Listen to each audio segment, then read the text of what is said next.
तो दोस्त मैं आज आपको एक ऑर्डर एंड रैंकिंग में रैंकिंग का एक सवाल कराऊंगा जो हमेशा प्रीलिम्स में एक क्वेश्चन रहता है 3 नंबर का। अगर आप बस उसको सही से लिखना सीख जाओ ना तो डेफिनेटली वो सवाल बिना दिमाग लगाए हो जाएगा। दिमाग ही नहीं लगाना, जैसे हम लोग इनइक्वलिटी में करते हैं ना, ओपन गेट क्लोज गेट करके बना ही देते हैं सब लोग। तो बस उसी तरीके से बस आपको एक बार उसको लिखने के लिए सही से सीख जाना है। तो वही मैं करके दिखाता हूँ, ठीक है।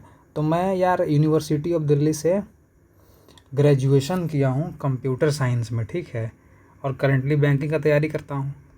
तो GOVexam4u.com इस एप्लीकेशन को मैंने ही कंप्लीट बनाया है, इसको यहाँ पे होस्ट किया है। आप इसको सर्च करोगे तो ये ऐसे दिखाई पड़ेगा, ठीक है। आप इसको ऐसे सर्च कर सकते हो।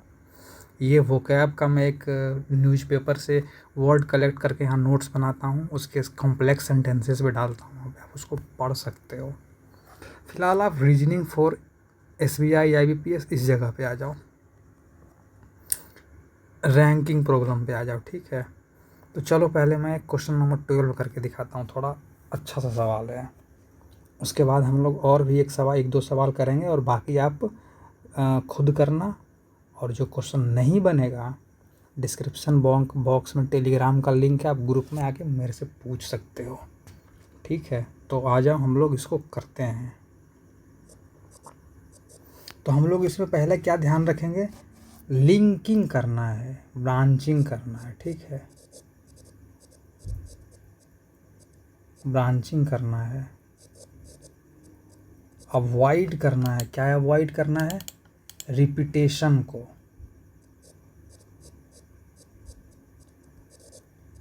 रिपीटेशन को, ठीक है। चलो क्वेश्चन करते हैं। 7 girls different number of chocolate day पे, अलग अलग चॉकलेट मिलता है लड़कियों को, 1 2 4 5 6, 1 2 6 7 लोग हैं। ये क्वेश्चन मेरे नहीं है, मैंने जो भी मैं मॉक देता हूँ ना उसमें से कलेक्ट करके यहाँ पे लगाया हूँ, ठीक है। इतना मेरे पास ये नहीं कि मैं क्वेश्चन सेट करूँ।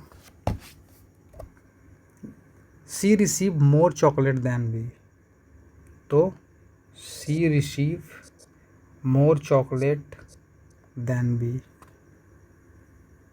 And A more chocolate, C receive more chocolate than B and A.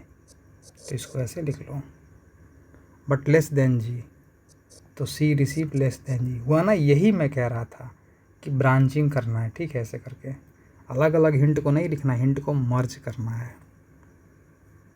But less than G, B receive more chocolate than D. अब हम बी को ऐसे लिखेंगे, B receive more chocolate than D.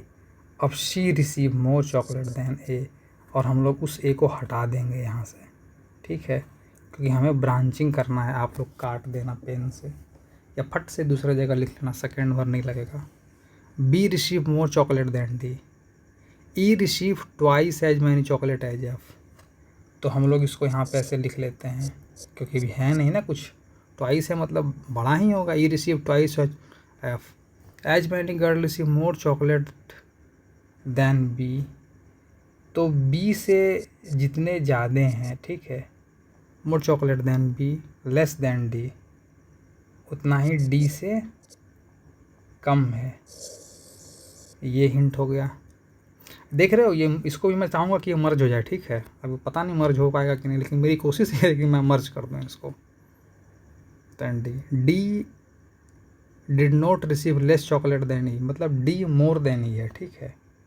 D more than E more than F. ये यहाँ मैंने मर्ज कर दिया।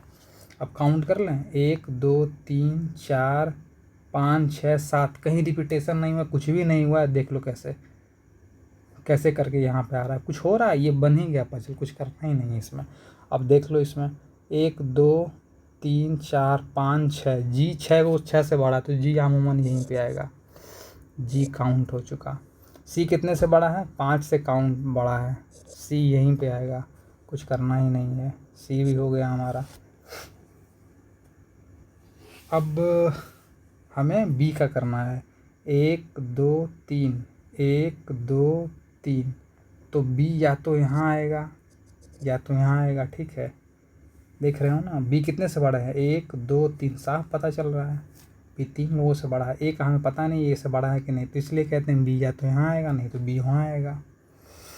तो अगर बी यहाँ पे आएगा तो 1 2 3 छूटेगा, 1 2 3, और डी भी यहाँ आएगा, तो ये पॉसिबिलिटी तो नहीं हो सकता, तो बी यहाँ नहीं आएगा। ठीक है, बी हमारा यहीं आएगा, 1 2 1 2 डी आएगा। ठीक है, अब डी देख लो, ई एफ ए। इतना सिंपल ये इसीलिए है क्योंकि मैंने ये ब्रांचिंग किया। आंसर देख लें, ये आंसर भी सही है। चलो अब हम कुछ और सवाल करते हैं, ठीक है, जो थोड़े से, चलो क्वेश्चन नंबर 1 करके दिखा देता हूँ। ये क्वेश्चन नंबर 1 है, 6 person are of different age. 6 person, 1 2 3 4 5, 1 2 3 4 5 6 लोग हैं। F is elder than A, F is elder than A but younger than D.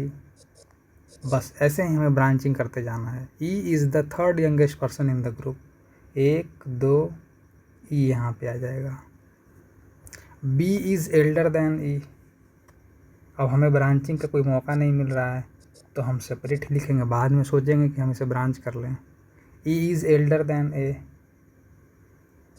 E is elder than A. अब देख रहे हो ब्रांचिंग का मौका यहाँ मिल गया हमें फिर से। E is elder than A, B is elder than E, काट दो इसको सीधा। E is elder than A, the number of person younger than F, younger than F is same age number of person elder than F, elder than E, elder than E. तो देख रहे हो यार, ये 1 2 1 2 ई एफ यहीं पे आ गया, इसकी कोई ज़रूरत ही नहीं है, ये भी ख़त्म। काटते जाना हिंट को, जो हो जाए सेट हो जाए, फिर कंफ्यूज होगे नहीं तो फिर ढूंढोगे उसमें भी। A is younger than C, A is younger than C, the age of T double B, the age of D, age of D double B, B बड़ा है ई से।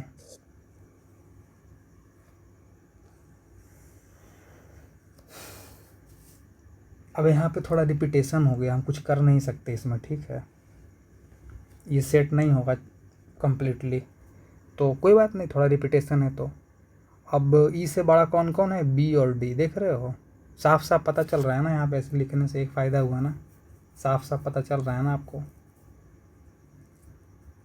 जो भी डायरेक्ट हिंट बन रहा हो, अब जैसे कि देखो, मैं अगर चाहता तो ई को यहाँ पे नहीं लिखता, ठीक है, ई को यहाँ पे मैं नहीं लिखता क्योंकि मेरे अकॉर्डिंग तो ये मर्ज हो ही गया ना, तो यहाँ पे ई को लिखने की क्या ज़रूरत है। देखो 1 2 3 4 5 6, 1 2 3 4 5 6 7 7, 6 लोग हैं, 7 बी का रिपीटेशन हो रहा है। तो देख रहे हो, हमें एक दिक्कत यहाँ पे ये है कि D greater than F greater than E, तो अगर हम सोचने जाएंगे ना कि डी कितने लोगों से बड़ा है, तो डी 1 2 डी इससे बड़ा है, इससे बड़ा है, इससे बड़ा है, ये साफ पता चल रहा है दोस्त, ठीक है, कि ये तीनों से डी बड़ा है। लेकिन हिडन ये ई है, ठीक है, क्योंकि डी जिससे बड़ा है उससे छोटा ई है, तो मतलब डी उससे बड़ा ही होगा। तो जो हिडन हो ना, इनडायरेक्ट हो ना, उसको ऐसे लिख लो ताकि आपको खोजने में दिक्कत नहीं हो, ठीक है। रिपीटेशन अवॉइड करना है, लेकिन जब देखना है कि हिडन है, डायरेक्ट दिख नहीं रहा है, तो अगर दिखेगा ही नहीं यार, तो एग्ज़ाम में दिख ही नहीं पाया तो फिर क्या फ़ायदा, दिखना भी चाहिए बहुत क्लियर। तो इसलिए मैं इसको यहाँ लिख दिया ताकि फट से दिखेगा। अब देखो मुझे दिख भी गया, मज़े की बात ये है, ई से बड़ा डी और बी है, लो डी और बी, इसीलिए मैं कहा था कि लिख दिया करो। अब ई से बड़ा ए है और ए से बड़ा सी है, ई से बड़ा ए है, ई से बड़ा सी है और ए है, देख रहे हो, ये फिर दिख गया यहाँ पे मुझे, ये यहाँ पे दिख गया, अब ये बन गया। तो मैंने फिर से क्या कहा था कि हमें रिपीटेशन को अवॉइड करना है, हमें लिंकिंग करना है, लेकिन जो हिंट इनडायरेक्ट दिखाई दे रहा हो, ठीक है, उसको डायरेक्ट लिख देना है, ताकि हम सेट करते समय फिर ढूंढने ना लगे इधर उधर, ठीक है।